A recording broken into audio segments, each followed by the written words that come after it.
Hello बच्चों, good morning. स्वागत है आपका जीडीटी एजुकेशन में। आज के इस क्लास में आप लोग पढ़ने वाले हैं झांसी की रानी, जो आपका चैप्टर 20 है, यानी हिंदी चैप्टर 20, जिसका शीर्षक है झांसी की रानी और जिसकी लेखिका यानी कवयित्री है सुभद्रा कुमारी चौहान, जिसका जन्म 1904 ईस्वी में और निधन 1948 ईस्वी में हुआ था।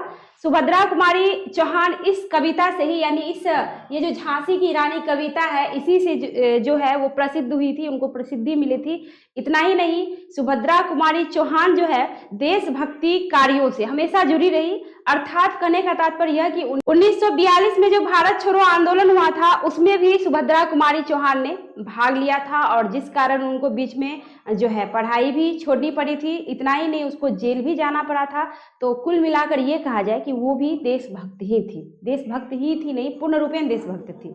ठीक है, तो आइए आज सुभद्रा कुमारी चौहान जी द्वारा रचित ये कविता है झांसी की रानी, जिसमें आप पढ़ेंगे कि झांसी की रानी ने अपने पूरे जीवन काल में क्या क्या किया था, किस प्रकार जो है वो बचपन से लेके जब तक उनका निधन नहीं हुआ, स्वर्गवासी नहीं हो गई, उससे पहले जितने सारे उन्होंने काम किया था, अंग्रेजों को किस तरह झांसी की रानी ने धूल चटाए थे, वो आप इस चैप्टर में पढ़ेंगे। कहता है कि 1857 की क्रांति, और ये 1857 की क्रांति के बाद ही जो है पूर्ण रूप से जो है लोगों में जागरूकता आई, यानी लोग जगे कि अब हमको अंग्रेजों को भारत से क्या करना है, भगाना है। तो कहता है 1857 की क्रांति भारतीय स्वाधीनता संग्राम, एक होता है पराधीनता, एक होता है स्वाधीनता। पराधीनता मतलब दूसरे के अधीन रहना, स्वाधीनता मतलब अपने अधीन रहना। कहता है कि स्वाधीनता संग्राम का अविस्मरणीय अध्याय है, यानी अविस्मरणीय मतलब क्या, जो कभी भूला नहीं जाए। कहता है ब्रितानी हुकूमत से तात्पर्य हो गया अंग्रेजों का हुकूमत, ब्रिटेन। कहता है ब्रितानी हुकूमत से विद्रोह का विस्तार समाज के हर तबके तक हुआ। उसके बाद कहता है सुभद्रा कुमारी चौहान की यह कविता झांसी की रानी के जीवन वृत्त, संघर्ष और विद्रोह से हमारा ओजपूर्ण साक्षात्कार कराती है। यानी ओजपूर्ण साक्षात्कार मतलब कि उनके वीरता का बखान किया गया है। आप देखेंगे कि झांसी की रानी किस तरह जो है वीरता पूर्वक अंग्रेजों का सामना की, अकेली ही अंग्रेजों को जो है मतलब छक्के छुड़ा दी थी, जो बात है। कहता है कि आम भारतीयों की जुबान पर बसी यह कविता प्रथम स्वतंत्रता संग्राम की याद दिलाती है। यानी ये कविता आप पढ़ेंगे तो आपको याद आएगा कि प्रथम स्वतंत्रता संग्राम की घटनाएं। चलिए, कहता है कि सिंहासन हिल उठे राजवंशों ने भ्रिकुटी तानी थी। भ्रिकुटी से तात्पर्य बताइए, उस दिन भी बताए थे, भूल जाते हो तुम लोग। भ्रिकुटी से तात्पर्य बताओ। अरे हम जब गुस्से में होते हैं तो मेरी भौहें क्या हो जाती है, तन जाती है। गुस्सा से हम चीखते हैं, किसी पे चिल्लाते हैं तो भौहें तन जाती है ना। या फिर जब गुस्से वाले भाव में आते हैं, कोई टोक दे तो गुस्सा आता है तो चेहरा भी बदल जाता है, चेहरा का हाव भाव बदल जाता है ना। तो यहाँ पे कहता है कि सिंहासन हिल उठे राजवंशों ने भ्रिकुटी तानी थी, बूढ़े भारत में भी आई फिर से नई जवानी थी। बहुत अच्छी कविता है, देख लो। यही से कहता है कि राजवंशों ने भ्रिकुटी तानी थी। देख लो, शुरुआत में ही इतनी अच्छी पंक्ति है। फिर कहता है बूढ़े भारत। बूढ़े भारत से तात्पर्य यह हुआ कि हमारा भारत जो है परतंत्रता की बेड़ी में सदियों से जकड़ा हुआ चला आ रहा था। अंग्रेज जब आए तो देखिए दूसरा राज किया, जैसे मुगल आए, पुर्तगाली आए, बहुत सारे आए। तो मुगल आए तो यहाँ पे उन्होंने नुकसान नहीं किया, वो आके यहाँ पे बस गए, यहाँ पे आके विकास किए उल्टे। देखा जाए तो लोग कहते हैं मुगल खराब थे, मानते हैं कि हिंदू मुस्लिम में लड़ाई हो रही थी, लेकिन मुगल यहाँ आके, अब देख लो क्या कहते हैं, ताजमहल देख लो मुगलों की देन है, लाल किला देख लो मुगलों की देन है, कुतुब मीनार देख लो, सॉरी वो तो कुतुबुद्दीन ऐबक की देन है। लेकिन देखा जाए तो उन लोगों ने क्या किया, यहाँ पे बसा, उनको ये जगह अच्छा लगा। हिंदुस्तान दूसरे जगह से आए थे, बाहर से आए थे, उन्होंने सब कुछ का निर्माण किया, यहाँ पे अच्छे से रहा भारतवासी की तरह। हाँ, ये बात अलग है कि वो हिंदुओं को दबाने की कोशिश किया, ये हम भी जानते हैं, आप सभी जानते हैं, जो कि गलत था। लेकिन उन्होंने किसी चीज को लूटा नहीं, लूटने की कोशिश नहीं किया। लेकिन अंग्रेज जब आए तो अंग्रेज का एकमात्र उद्देश्य था कि हमको यहाँ से सब कुछ क्या करना है, लूट के लेके जाना है।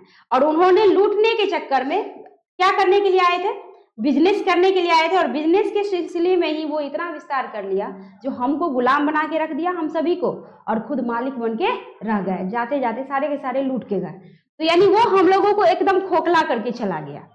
तो ये अंतर है मुगलों में और अंग्रेजों में। दोनों ही लुटेरे थे, लेकिन ये मुगल थे कि हम लोगों के धर्म को लूटा, हम लोगों के जो है ईमान को लूटा, हम लोगों के इज्जत प्रतिष्ठा को लूटा, लेकिन अंग्रेजों ने तो सब कुछ लूटा। तो इसलिए अंग्रेज हम कहते हैं ज्यादा खराब है। अब देख लो यहाँ पे कहता है कि सिंहासन हिल उठे राजवंशों ने भ्रिकुटी तानी थी, बूढ़े भारत में भी आई फिर से नई जवानी थी। कहता है गुमी हुई आजादी की कीमत सबने पहचानी थी, दूर फिरंगी को करने की सबने मन में ठानी थी। यानी सबने मन में ठान लिया कि अब इस फिरंगिया को है ना, इस अंग्रेजवा को हमको क्या करना है, मार मार के यहाँ से भगाना है। बहुत कर लिया मनमानी, बहुत कर लिया हम लोगों के हुकूमत, अब नहीं करने देना है। तो यहाँ पे इसलिए कहता है कि गुमी हुई आजादी की कीमत सबको समझ में आ गया। सबको तब समझ में आया जब मंगल पांडे ने आवाज उठाया अंग्रेजों के खिलाफ। देखो मन में डर सबको था, गुस्सा भी था, लेकिन किसी में हिम्मत नहीं आती थी कि हम अंग्रेजों के खिलाफ क्या करें, आवाज उठाए। बस यही फर्क है। कोई एक आदमी आगे बढ़ा तो पीछे पीछे कई सारे बढ़ गए। तो यही होता है, किसी काम को करने के लिए किसी एक को तो आगे बढ़ना पड़ता है, तब तो अपने आप ही देखो सारी कायनात जो है साथ देने लग जाती है। तो यहाँ पे वही बात कहता है कि दूर फिरंगी को करने की सबने मन में ठानी थी। चलिए रिपीट करिए। कहता है कि सिंहासन हिल उठे राजवंशों ने भ्रिकुटी तानी थी, बूढ़े भारत में भी आई फिर से नई जवानी थी, गुमी हुई आजादी की कीमत सबने पहचानी थी, दूर फिरंगी को करने की सबने मन में ठानी थी। समझ गए यहाँ तक? कहीं कोई दिक्कत?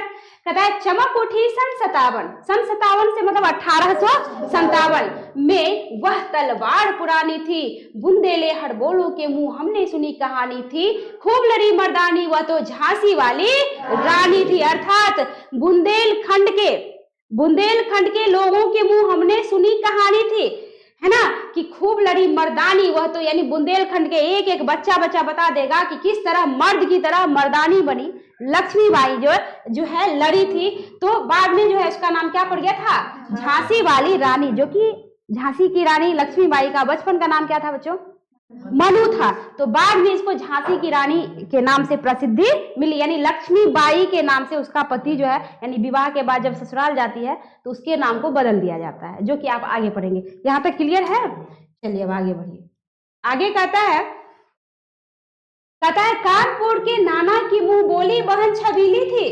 कानपुर के नाना मतलब समझे ना आप लोग, यानी बाजीराव के पुत्र, जिसके जो पुत्र थे वो लक्ष्मीबाई को जो है अपनी बहन की तरह जो है मानते थे, क्योंकि लक्ष्मीबाई के जो पिता हैं कौन थे, मोरोपंत तांबे जो उनके पिता थे, जो बाजीराव के राज दरबार में कार्य करते थे, पद पे आसीन थे। तो यानी वहां पे जो है एक तरह से समझा जाए तो राज दरबार का कार्यवाहक ही था, काम करते थे। तो जो है उसको जो है नाना साहब, उसकी जो पुत्री थी मनु यानी लक्ष्मीबाई, तो उसको वो बहुत ज्यादा मानते थे। मुंह बोली बहन, है ना, मुंह बोली मतलब कि किसी को हम मुंह से बहन मान ले। एक होता है खून का रिश्ता, एक होता है कि मुंह से भी हम किसी को बहन मान लेते हैं, तो उसको मुंह बोली या मुंह बोला भाई बोला जाता है।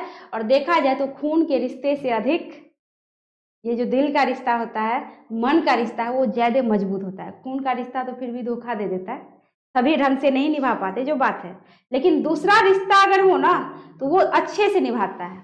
ये देखा गया है, देखते हैं इसलिए कह रहे हैं। अपना रिश्ता धोखा ही देता है, अपने रिश्तों में लोग भाव अधिक खाते हैं जो बात है। तो यहाँ पे देख लो कहता है कि कानपुर के नाना की मुंह बोली बहन छबीली थी, लक्ष्मीबाई नाम पिता का वह संतान अकेली थी, अपने पिता की संतान अकेली। और पिता कौन थे बताइए फटाफट, पिता कौन थे, मोरोपंत तांबे। कौन थे, गुड, ऐसे बोला करो। कहता है कि नाना के संग पढ़ती थी, वह नाना के संग खेली थी। चूंकि उसके पिता वहां बाजीराव जी के, बाजीराव प्रथम भी थे, बाजीराव द्वितीय भी थे। तो बाजीराव द्वितीय के साथ जो है उन्होंने जो है बाजीराव के दरबार में काम करते थे, वहीं पे नाना के साथ वो पढ़ती थी, नाना के साथ वो खेलती थी। कहता है बर्छी ढाल कृपाण कटारी उसकी यही सहेली थी, यानी बर्छी ढाल कृपाण कटारी लक्ष्मीबाई की सहेली वही थी। यानी आप हम जब बचपन में खेला करते थे तो गुड़ियों से, गुड्डों से और कुछ से खेलते थे, लेकिन इसके खिलौने में देख लो क्या क्या था। क्वेश्चन आ जाएगा, याद रखना क्या था, बर्छी और ढाल कृपाण कटारी, यही उसकी सहेली थी। यहाँ तक क्लियर है? कहता है वीर शिवाजी की गाथाएं उसको याद जुबानी थी, बुंदेले हड़बोलों के मुंह हमने सुनी कहानी थी, खूब लड़ी मर्दानी वह तो झांसी वाली रानी थी। कहता है अब यहाँ पे कहता है वीर शिवाजी, ये वीर शिवाजी कौन है बताइए तो? छत्रपति शिवाजी, शेर मराठा साम्राज्य का, जो मुगलों के जो है छक्के छुड़ा दिए थे, मुगलों को दौड़ा दौड़ा कर मारते थे। यानी एक ऐसे योद्धा जो छापामार युद्ध में इतने पारंगत थे, अंग्रेजों को क्या पता कि छापामार युद्ध क्या होता है, वो तो बस गोली चलाना जानते थे, उसको क्या पता। एक बार इस व्यू में जो फंस गए ना तो निकलना मुश्किल। तो इसलिए अंग्रेज डरते थे कि पता नहीं ये किधर से क्या कर दे, कोई गारंटी नहीं है। तो अंग्रेज जो है ना शिवाजी का नाम सुनते ही जो है डर के मारे थर थर कांपने लगते थे। सोचो क्या पावर था उनका। मुगल जो है ना एकदम थर्राने लगते थे। ये थी पावर वीर शिवाजी में, छत्रपति शिवाजी में। तो इनकी की सारी गाथाएं लक्ष्मीबाई को जो है कहता है कि जुबानी यानी जुबान पे रटा हुआ था। तो इसलिए कहता है कि वीर शिवाजी की गाथाएं उसको याद जुबानी थी, बुंदेले हड़बोलों की मुंह हमने सुनी कहानी थी। यहाँ पे बुंदेले बार बार इसलिए आ रहा है क्योंकि बुंदेलखंड के प्रत्येक निवासी, प्रत्येक व्यक्ति के जुबान पर लक्ष्मीबाई यानी मनु की जो सारी जो कृतियां थी, सारी जो वीर गाथाएं थी, सबको जुबान पर क्या था, याद था। तो इसलिए कहता है कि बुंदेले हड़बोलों के मुंह हमने सुनी कहानी थी, खूब लड़ी मर्दानी वो तो झांसी वाली रानी थी। कहता है लक्ष्मी थी या दुर्गा थी वह स्वयं वीरता की अवतार। लक्ष्मी थी या दुर्गा थी, लोग सोचने पे हैरत में पड़ जाते थे कि लक्ष्मी है कि दुर्गा है, मतलब कभी किसी रूप में तो कभी किसी रूप में। तो कहता है कि लक्ष्मी थी या दुर्गा थी वह स्वयं वीरता की अवतार, देख मराठे पुलकित होते उसकी तलवारों की वार। यानी वो जब तलवार चलाती थी ना तो मराठे लोग के छाती जो एकदम चौड़े हो जाते थे गर्व के मारे। यानी बिजली के रफ्तार से भी तीव्र, यानी देखा जाए तो इस रफ्तार में जो है तलवार चलाती थी, लोगों को पता तक नहीं चलता था कि तलवार किधर किधर घुमा और कितनों को मारा। तो इसलिए कहता है कि देख मराठे पुलकित होते उसकी तलवारों की वार, नकली युद्ध व्यूह की रचना और खेलना खूब शिकार। ये सब गुण पुरुषों में पाया जाता था। मतलब ये सब गुण जो है ना देखा जाए तो स्वाभाविक रूप से पुरुषों में होता है कि नकली युद्ध करो, व्यूह की रचना करो, खूब शिकार करो, ये पुरुषों के गुण हैं। लेकिन ये सारे के सारे गुण लक्ष्मीबाई के अंदर था। यानी थी तो स्त्री लेकिन मर्द से कम पावर नहीं, इसलिए मर्दानी शब्द का इस्तेमाल बार बार किया गया है। कहता है कि नकली युद्ध व्यूह की रचना और खेलना खूब शिकार, सैन्य घेरना दुर्ग तोड़ना ये थे उसके प्रिय खिलवाड़। क्वेश्चन आ सकते हैं कि लक्ष्मीबाई के प्रिय खेल या फिर प्रिय काम क्या क्या। हाँ, तो ये याद रखना है ना, सब्जेक्टिव में आ सकता है या ऑब्जेक्टिव में कुछ भी आ सकता है। इसके प्रमुख खेल क्या क्या थे तो इसमें आ जाओगे। खेलों में वो क्या क्या खेलती थी जो पीछे अभी जस्ट समझाए हैं, और उसके बाद जो है और इसके अलावा उनके जो है प्रिय खिलवाड़ तो यही हो गया जी। खिलवाड़ में यही आ जाएगा कि खिलवाड़ में थे युद्ध करना, व्यूह की रचना करना, खेलना, शिकार करना, सैन्य घेरना, दुर्ग तोड़ना, ये खिलवाड़ यानी खेल हो गए। हाँ, ये आ जाए कि उसके खिलौने क्या क्या थे। तो जो अभी जस्ट पीछे पढ़ा है कि बर्छी, ढाल, किरपान, कटारी, ये खिलौने थे, दोनों में अंतर है। तो ये याद रखना कि उसके खिलौने क्या क्या थे और उसके बाद उसके खिलवाड़ क्या क्या थे, मतलब वो खेलती किन किन चीजों से थी, और प्लस क्या कि उनको खेल में पसंद क्या क्या था। तो पसंद यही था क्या, नकली युद्ध व्यूह की रचना, खूब शिकार करना, सैन्य घेरना, दुर्ग तोड़ना। दुर्ग समझते हैं ना, जो महलों के चारों ओर जो एक रक्षा के तौर पे जो बड़ा सा जो है दीवार जो है बाउंड्री जिसको हम लोग कहते हैं कसा जाता है, उसको कहा जाता है दुर्ग। दुर्ग जो है सेफ्टी के लिए उस टाइम में राजा जो है अपने महल के चारों ओर जो है दुर्ग का निर्माण करते थे, जो अभी भी आप चित्तौड़गढ़ जाओगे, राजस्थान जाओगे तो आपको देखने को मिलेगा, बड़ा बड़ा सा दुर्ग। तो यहाँ पे कहता है, या नहीं जा सकते तो गूगल पे सर्च करिए, बड़ा बड़ा सा दुर्ग देखेंगे आप। ऐसा दुर्ग जो आश्चर्य में, हैरत अंगेज दृश्य होता है जो आप आश्चर्य में पड़ जाएंगे। तो यहाँ पे वही कहता है कि सैन्य घेरना, दुर्ग तोड़ना ये थे उसके प्रिय खिलवाड़, महाराष्ट्र कुल देवी उसकी भी आराध्य भवानी थी, बुंदेले हड़बोलों के मुंह हमने सुनी कहानी थी, खूब लड़ी मर्दानी वह तो झांसी वाली रानी थी। चलिए अब नेक्स्ट कहता है, हुई वीरता की वैभव के साथ सगाई झांसी में।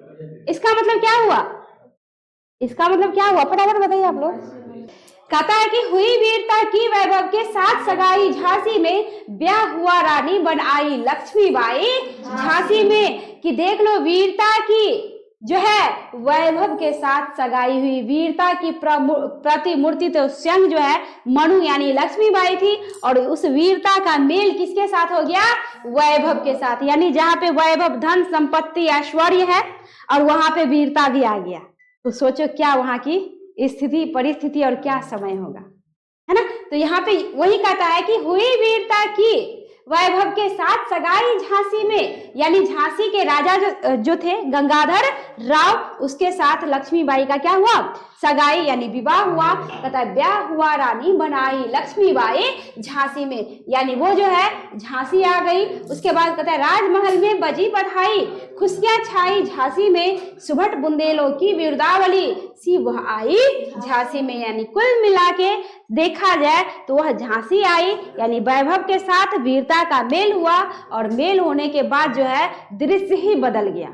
यानी राजा जो थे गंगाधर राव, उसके शक्ति में भी क्या हुई? बढ़ोतरी हुई। वैसे तो लक्ष्मीबाई को शुरू में रोका गया कि तुम बहू हो, जो बहू का जो नियम होता है, जो रिवाज है, उसको निर्वहन करो। लेकिन लक्ष्मीबाई जब भी अंग्रेजों को देखती थी ना, तो उसके खून खौलने लगते थे। वो छुप छुप के, आपको विश्वास ना हो तो इस पे मूवी बनी है, सीरियल बने हुए हैं, थोड़ा सा देखो या फिर गूगल पे सर्च करके पढ़ो इसके बारे में। तो वो छुप छुप के लड़ने के लिए चली जाती थी। बस उसको कहीं से खबर आ जाता था कि यहाँ पे कुछ हुआ है, अंग्रेजों ने कुछ किया है, वेश बदल के चली जाती थी लड़ने। और बाद में जब महल में सबको पता चलता था तो इनकी जो है पनिश होती थी, अच्छा से जो है बढ़िया से इनको जो है बात सुनने को मिलता था।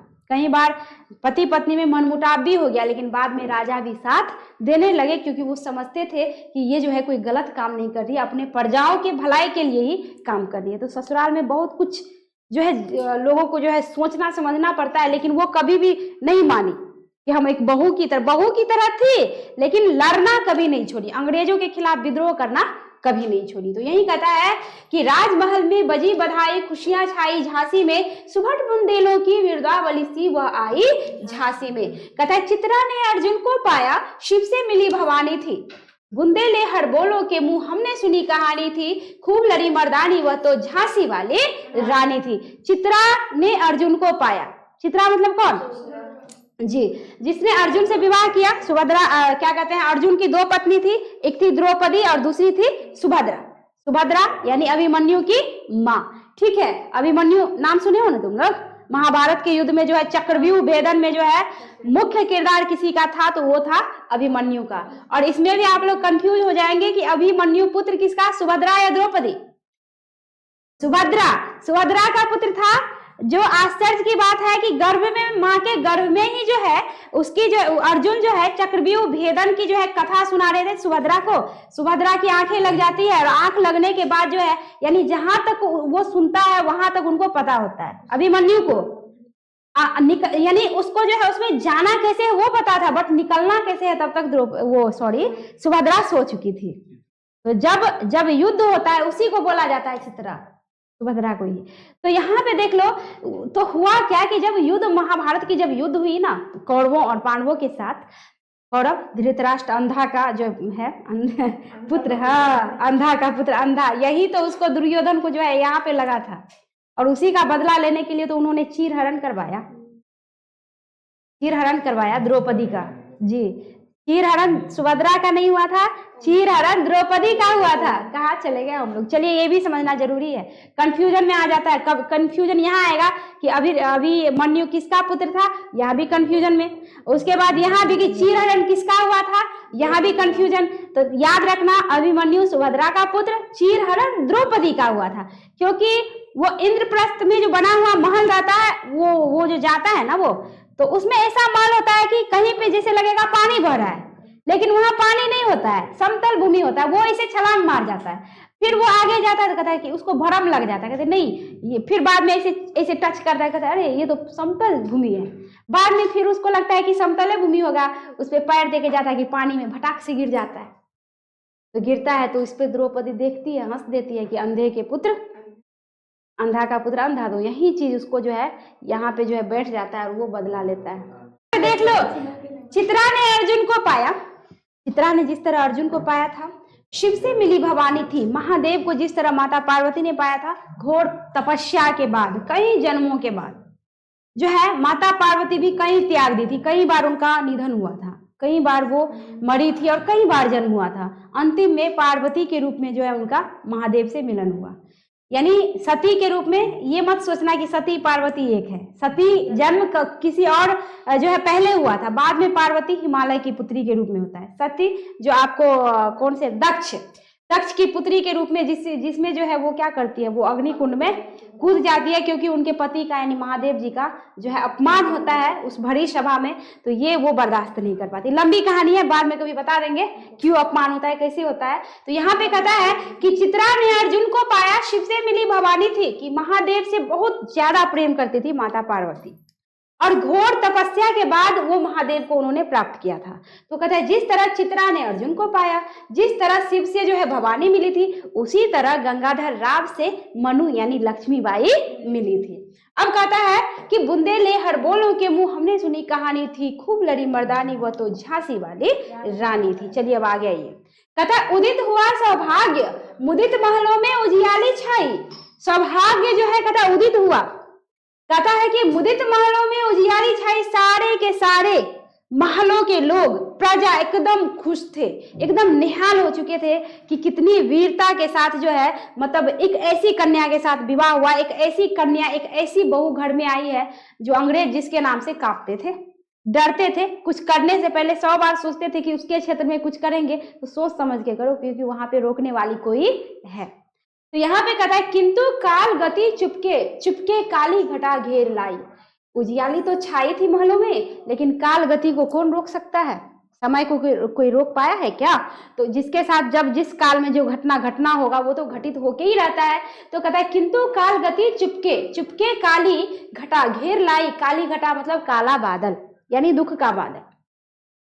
तीर चलाने वाले कर में उसे चूड़ियां कब भाई, रानी विधवा हुई है, विधि को भी दया नहीं आई।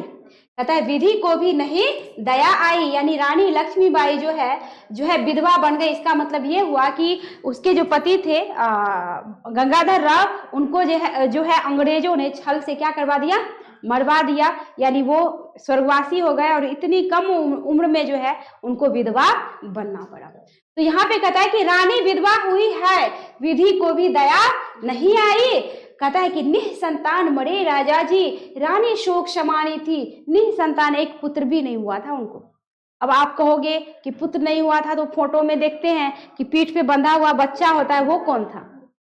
तो वो गोद लिया हुआ संतान था। इसलिए गोद ली थी अंग्रेजों से बचाने के लिए, क्योंकि संतान नहीं रहता तो अंग्रेज आके सारा का सारा क्या कर लेता, अपने अंडर में कर लेता।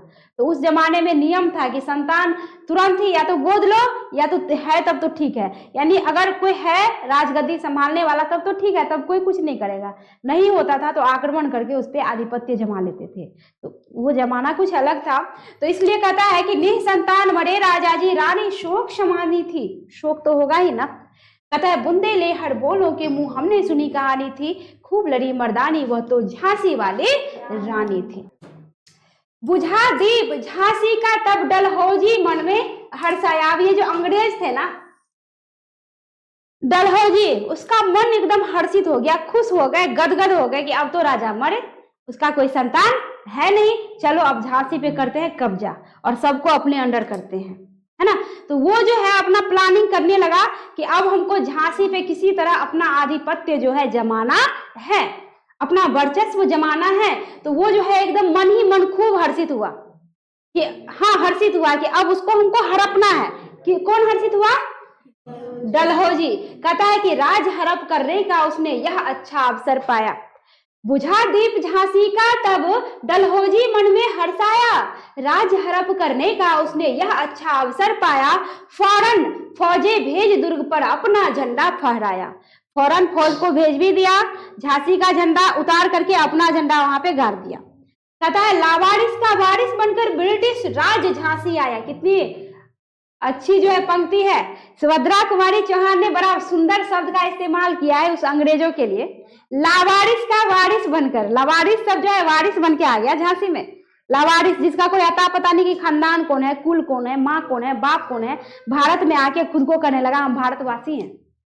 तो यहाँ पे कहता है कि लावारिस का वारिस बनकर ब्रिटिश राज झांसी आया, कि कहीं और से आया हुआ लोग यहाँ आके हुकूमत करने लगे, इसलिए कहता है कि लावारिस का वारिस बनकर। कहता है अश्रुपूर्ण रानी ने देखा झांसी हुई वीरानी थी, बेचारी करती तो करती क्या, उस टाइम में उनका उम्र भी उतना नहीं हुआ था। अश्रुपूर्ण रानी ने देखा, आंखों में आंसू भर गए कि जिस प्रजा को हम बचपन से छोटी सी थी, तब से कई अंग्रेजों को जो है एकदम सर धड़ से अलग कर दी थी, अब तो कुछ बड़ी हो चुकी थी। उस टाइम में बहुत कम उम्र में विवाह भी होता था, प्लस उसके पति चले गए छोड़ के, यानी पति की मृत्यु हो गई, तो स्वाभाविक है अंदर से लोग टूट जाता है, कमजोर हो जाता है। तो कमजोर हो ही चुकी थी, प्लस अंग्रेजों ने जब अपना झंडा, डलहौजी ने आके उसके महल पे जो अपना झंडा फहराया, तो आंखों में झांसी की रानी लक्ष्मीबाई के जो है आंसू आ गए, और कहता है झांसी हुई वीरानी थी, ऐसा लग रहा था कि झांसी पूर्ण रूप से वीरानी हो गई। कहता है बुंदेले हड़बोलों के मुंह हमने सुनी कहानी थी, खूब लड़ी मर्दानी वह तो झांसी वाली रानी थी। आगे कहता है छिनी राजधानी दिल्ली की, लिया लखनऊ बातों बात। छिनी राजधानी दिल्ली की, लिया लखनऊ बातों बात, लखनऊ भी गया। कैद पेशवा बाजीराव, उसको भी कैद कर लिया गया। कहता है कि कैद पेशवा था बिठुर में, हुआ नागपुर पर भी घात, नागपुर पे भी घात, राजा को भी अपने अंडर। उसके बाद कहता है उदयपुर, तंजौर, सतारा, कर्नाटक की कौन बिसात, जबकि सिंध पंजाब ब्रह्म पर अभी हुआ था ब्रज निपात, यानी सिंध पंजाब ब्रह्म पे तो पहले से ही ब्रज निपात हुआ था, उनका हमला हुआ था। उसके बाद देख लो इधर उदयपुर, तंजौर, सतारा, कर्नाटक, सब पे जो है अपना वर्चस्व जो है, अपना आधिपत्य जमा लिया। किसने? जी। अब कहता है कि बंगाल, मद्रास आदि की भी तो वही कहानी थी, बंगाल और मद्रास की भी वही कहानी थी। कहता है बुंदेले हड़बोलों के मुंह हमने सुनी कहानी थी, खूब लड़ी मर्दानी वह तो झांसी वाली रानी थी। अब आगे कहता है इनकी गाथा छोड़ चले हम झांसी के मैदानों में, जहां खड़ी है लक्ष्मीबाई मर्द बने मर्दानों में। देख लो, अब ये झांसी की कहानी थोड़ा सा छोड़ के लक्ष्मीबाई की जो है कहानी, घर का जो माहौल है, महल का जो कहानी था, वो तो आप समझ गए कि डलहौजी ने आया, उस पे अपना झंडा गाड़ दिया। अब इस कहानी को छोड़ के थोड़ा सा चलते हैं युद्ध के मैदान में। अब देखिए, कहता है कि इनकी गाथा छोड़ चले हम झांसी के मैदानों में। कहाँ का मैदान? झांसी का मैदान। कहता है जहां खड़ी है लक्ष्मीबाई मर्द बने मर्दानों में, स्त्री है पर मर्द बन के मर्दानों के बीच, सभी पुरुषों के बीच अकेली स्त्री खड़ी है।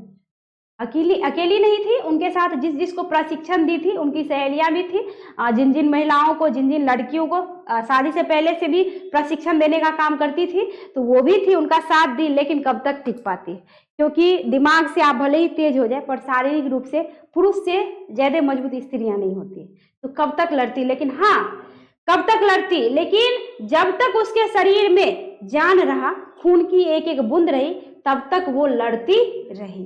तो इसलिए कहता है कि जहां खड़ी है लक्ष्मीबाई मर्द बनी मर्दानों में, लेफ्टिनेंट वॉकर आ पहुंचा आगे बढ़ा जवानों में। लेफ्टिनेंट वॉकर अंग्रेज अधिकारी आए, अंग्रेज ऑफिसर आए और क्या कहते हैं, बढ़े उन जवानों के बीच युद्ध करने लक्ष्मीबाई से। ठीक है, कहता है रानी ने तलवार खींच ली, हुआ द्वंद्व आसमानों में। अब उन दोनों के बीच क्या होने लगा? द्वंद्व यानी युद्ध। कहता है जख्मी होकर वॉकर भागा, उसे अजब हैरानी थी। इस तरह मारा ना लक्ष्मीबाई ने कि लेफ्टिनेंट वॉकर तो भागा दुम दबा के। जो बात है, कहता है कि लेफ्टिनेंट वॉकर बड़ा जोश में आया कि ये तो महिला है, ये मेरा क्या बिगाड़ लेगी, है ना। लेकिन जब तलवार की धार जो लगी ना उसी एक ही वार में भागा दुम दबा के। तो यहाँ पे वही कहता है कि जख्मी होकर वॉकर भागा, उससे अजब हैरानी थी कि ये स्त्री इतना तीव्र रफ्तार में तलवार कैसे चलाती है, उसको भागने पे विवश कर देती है। तो वो भागता है जान बचा के। बताइए, पहला कौन था जिन्होंने झांसी पे कब्जा किया? डलहौजी। दूसरा कौन? Lieutenant walker. याद रखना ये। कहता है कि जख्मी होकर वॉकर भागा, उसे अजब हैरानी थी, बुंदेले हड़बोलों के मुंह हमने सुनी कहानी थी, खूब लड़ी मर्दानी वह तो झांसी वाली रानी थी। चलिए अब नेक्स्ट है, आगे है। कहता है कि रानी बढ़ी कालपी आई, रानी लड़ते लड़ते लड़ते लड़ते कहाँ आ गई, कालपी आ गई। लड़ते लड़ते देख लो उसको पता तक नहीं चला, क्या लड़ते लड़ते इतना आगे आ गई, कालपी आ गई। कहता है कर 100 मील निरंतर पार, 100 मील आगे लड़ते लड़ते आ गई। बताओ, कहता है कि रानी बढ़ी कालपी आई, कर 100 मील निरंतर पार, घोड़ा थक कर गिरा भूमि पर, गया स्वर्ग तत्काल सिधार। तब तक घोड़ा भी जो है सो साथ दे पाता। युद्ध जो होती है तो अधिक तो घोड़ा हाथी होते हैं, उसी को ज्यादातर जो है घायल अवस्था में रहना पड़ता है, क्योंकि लोग क्या करते हैं ना, लोग नहीं सिपाही क्या करते हैं ना, विद्रोह पक्ष के विरोधी पक्ष के, कि सोचते हैं कि इसका सवारी ही पहले नष्ट कर देते हैं तो लड़ेगी कैसे या लड़ेगा कैसे। तो घोड़ा भी थक कर जो है भूमि पे गिर जाता है, इसलिए गिरता है कि लड़ते लड़ते लक्ष्मीबाई कालपी तक आ जाती है ना। कालपी कितना किलोमीटर दूर, 100 किलोमीटर 100 मील दूर। कहता है कि रानी बनी कालपी आई, कर 100 मील निरंतर पार, 100 मील तक युद्ध करते करते देख लो कितना जोश था उसमें जी, आश्चर्य लगता है। 100 मील दूर आ गई लड़ते लड़ते, घोड़ा भी थक के गिर गया लेकिन वो थकी नहीं। अरे थकी तो होगी लेकिन अपने अंदर वो आने नहीं दी कि हम थके हैं। अगर खुद ही आप में कमजोरी आ जाएगा तो अगला तो हावी हो जाता है आप पे। जब तक जान में जाने तो अगला भी डरता है कि अरे अभी इसमें जान है, अभी जाएंगे तो हम पे भी हमला हो सकता है। तो कहता है घोड़ा थककर गिरा भूमि पर, गया स्वर्ग तत्काल सिधार, घोड़ा स्वर्ग सिधार गए। यमुना तट पर अंग्रेजों ने फिर खाई रानी से हार, फिर से यमुना तट पर अंग्रेजों ने रानी से हार जो है खाई। कहता है विजयी रानी आगे चल दी, किया ग्वालियर पर अधिकार। घोड़ा गिरा फिर भी उसका कुछ नहीं बिगड़ा, वो लड़ते लड़ते आगे बढ़ती गई और फिर क्या किया, ग्वालियर पर अपना क्या कर लिया, आधिपत्य जमा लिया, यानी अपना अधिकार लक्ष्मीबाई ने कर लिया। तथा अंग्रेजों के मित्र सिंधिया ने छोड़ी राजधानी थी, बुंदेले हड़बोलों के मुंह, यानी राजधानी सिंधिया जो है राजधानी छोड़ दिया, ग्वालियर पर इनका जो है आधिपत्य हो गया तो वो छोड़ के भागा। उसको लगा कि अब ये हमको छोड़ेगी नहीं तो वो भाग गया। कहता अंग्रेजों के मित्र सिंधिया ने छोड़ी राजधानी थी, बुंदेले हड़बोलों के मुंह हमने सुनी कहानी थी, खूब लड़ी मर्दानी वो तो झांसी वाली रानी थी। चलिए आगे है, कहता है कि विजय मिली पर अंग्रेजों की फिर सेना गिराई थी। विजय तो मिल गई, ग्वालियर पर उन्होंने अपना अधिकार तो कर लिया, लेकिन अंग्रेज कब छोड़ने वाला था, उसकी संख्या इतनी ज्यादा, इनकी संख्या इतनी कम, और ऊपर से महिला कोई साथ देने वाला था भी नहीं, तो अकेली कब तक लड़ती। तो कहता है कि विजय मिली यानी जीत मिली, पर अंग्रेजों की फिर सेना घिराई थी, अब के जनरल स्मिथ सम्मुख था, उसने मुंह की खाई थी। यानी जनरल स्मिथ भी आया, वह भी मुंह की खाई, यानी वह भी भागा। कहता है पहला कौन था बताओ जो भागने वाला था, भागने वाला युद्ध के मैदान की बात कर रहे हैं, भागने वाला कौन, लेफ्टिनेंट वॉकर, लेफ्टिनेंट वॉकर। अब देख लो जनरल स्मिथ, कहता है कि अब के जनरल स्मिथ सम्मुख था, उसने मुंह की खाई थी, कान्हा और मुंदरा सखिया रानी के संग आई थी, युद्ध क्षेत्र में उन दोनों ने भारी मार मचाई थी। कहता है कि कान्हा और मुंदरा इनकी जो है दो सखियां भारी मार मचा के रख दी थी युद्ध के मैदान में। तो कहता है कि विजय मिली पर अंग्रेजों की फिर से सेना घिराई थी, अब के जनरल स्मिथ सम्मुख था, उसने मुंह की खाई थी, कान्हा और मुंदरा सखिया रानी के संग आई थी, युद्ध क्षेत्र में उन दोनों ने भारी मार मचाई थी। कहता है पर पीछे ह्यूरोज आ गया, एक के बाद एक, एक के बाद एक, एक के बाद एक। कहता है पर पीछे ह्यूरोज आ गया, है घिरी अब रानी थी।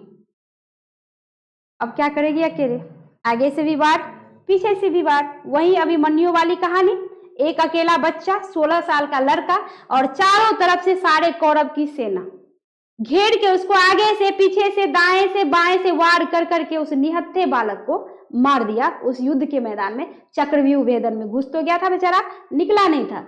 और देख लो युद्ध की नीति ये है कि जब आदमी निहत्था हो तो उसमें वार नहीं किया जाता, ये युद्ध की नीति है, नियम है। लेकिन वहां पे सारे नियमों को उसने क्या कर दिया था, भंग कर दिया था। तो यहाँ पे भी देख लो, लेकिन कहता है कि ये हुआ क्या कि ह्यूरोज पीछे आ गया, पीछे आ गया। तो कहता है कि पर पीछे ह्यूरोज आ गया, है गिरी अब रानी थी, पीछे से गिर गई थी, पीछे से वार हुआ था, अभिमन्यु के भी पीछे से ही वार हुआ था। विश्वासघात हुआ था उनके साथ। और देख लो, अक्सर ऐसा ही होता है कि जब पीछे से वार होता है तब आदमी बेबस लाचार हो जाता है, करे तो करे क्या। तो यही हाल लक्ष्मीबाई की थी, पीछे यूरोज आ गया, अब कुछ नहीं कर पाई। कहता है कि बुंदे ले हर बोलो के मुंह, हमने सुनी कहानी थी। खूब लड़ी मर्दानी वो तो झांसी वाली रानी थी, यानी रानी लक्ष्मीबाई पूर्ण रूप से जो है युद्ध के मैदान में क्या हो चुकी थी, घिर चुकी थी। अब कहता है तो भी रानी मार काट कर चलती बनी सैन्य के पार, किंतु सामने राजा आया था यह संकट विषम अपार। सॉरी नाला, अंधे हो चुके हैं क्या हम। कहता है तो भी रानी मार काट कर चलती बनी सैन्य के पार, यानी पीछे जो है आपको कौन आ चुका था, पीछे कौन आ चुका था, यूरोज। फिर भी रानी डरी नहीं, घबराई नहीं, घायल तो हो चुकी थी जो बात है। कहता है फिर भी वो डरी नहीं, घबराई नहीं, मन को छोटा नहीं किया उसने, मन को जो है कमजोर नहीं होने दिया, पूर्ण वीरता और हिम्मत के साथ युद्ध करती हुई फिर भी आगे बढ़ी। कहता है कि तो भी रानी मार काट करते हुए चलती बनी सैन्य के पार, सेनाओं को काटते मारते आगे निकल गई। कहता है किंतु सामने नाला आया था यह संकट विषम अपार। अब देखो, कहता है ना कि जब समय खराब होता है तो सब कुछ ही जो है साथ छोड़ने लगता है। तो यहाँ पे कहता है कि किंतु सामने नाला आ गया। अब नाला आ गया, कहता है घोड़ा अड़ा नया घोड़ा था, इतने में आ गए सवार। रानी एक शत्रु बहु तेरे, होने लगे वार पर वार। अब जो है रानी करती तो करती क्या, घोड़ा भी साथ दे दिया। नाला बहुत बड़ा था, जिस कारण नया घोड़ा जो है उसको पार नहीं कर पाया। चेतक नहीं है, चेतक किसकी सवारी, फटाफट बताइए, क्या पता है आप लोगों को जी, महाराणा प्रताप की सवारी चेतक। इतना चर्चा है चेतक का। 22 से 26 फीट की गहरी खाई को चेतक ने जो है क्या किया था, पार किया था महाराणा प्रताप को। किस युद्ध के दौरान, हल्दी घाटी युद्ध के दौरान। चेतक, इसलिए घोड़ा में सबसे सर्वश्रेष्ठ चेतक को माना जाता है। चेतक को कभी भी महाराणा प्रताप ने घोड़ा नहीं माना था, उसको लगा कि मेरा भाई है, मेरा दोस्त है। कभी चेतक में पता है क्या खासियत थी कि वो महाराणा प्रताप की मन की बात पहले ही भाप जाता था, पहले ही समझ, जैसे था तो घोड़ा लेकिन आदमी वाला उसमें ये था। तो ये खासियत थी, जैसे लग रहा था कोई आदमी घोड़ा के रूप में जन्म ले लिया है महाराणा प्रताप का साथ देने के लिए। तो हल्दी घाटी युद्ध में जो है 22 से 26 फीट की दूरी को, गहरी खाई को जो है उन्होंने पार किया था चेतक ने। लेकिन यहाँ पे घोड़ा देखो, लक्ष्मीबाई का जो पुराना घोड़ा था वो तो मर चुका था।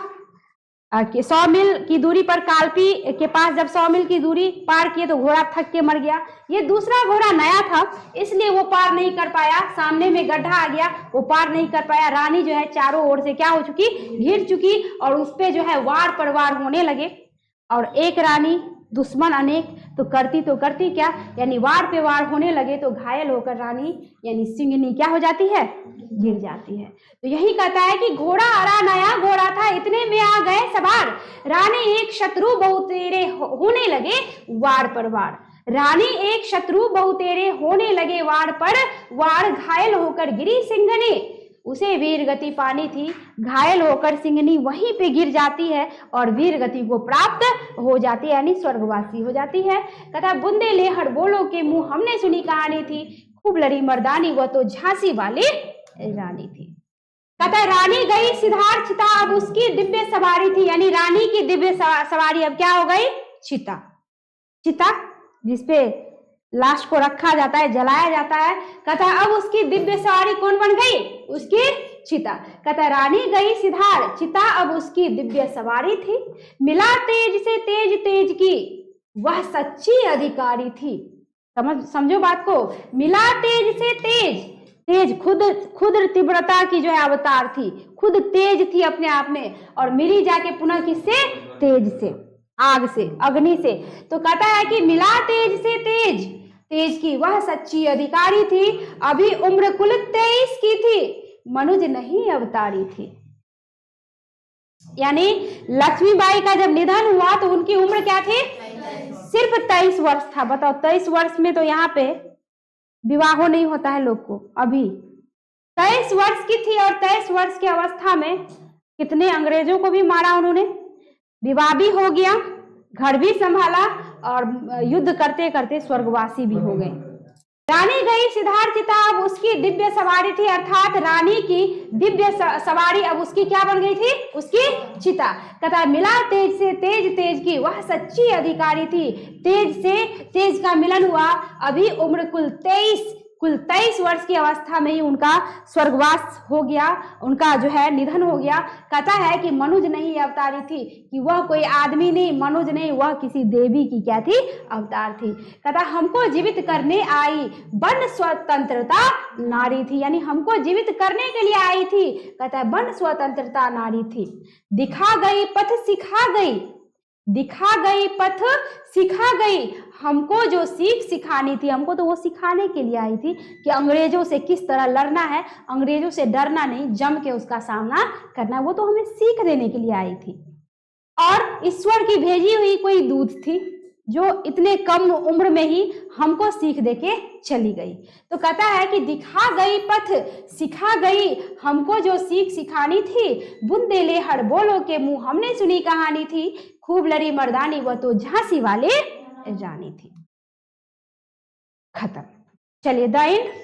तो मुझे विश्वास है कि आप लोगों को कविता बहुत ही अच्छी तरह से समझ में जो है आ गई होगी, अच्छे से आप लोग समझ गए होंगे। अंत में यही कहूंगी जो है साथ में लाइक कमेंट करिए, अच्छा लगे तो शेयर करिए, और चैनल को सबसे पहली बात यह कि सब्सक्राइब कर लीजिए, क्योंकि अब आगे जो चैप्टर आने वाला है वो और भी अच्छा है। करेगा तात्पर्य कि अगला चैप्टर भी बहुत अच्छा है। तो बहुत जल्द मैं अगले क्लास में नेक्स्ट चैप्टर लेके आ रही हूँ। धन्यवाद।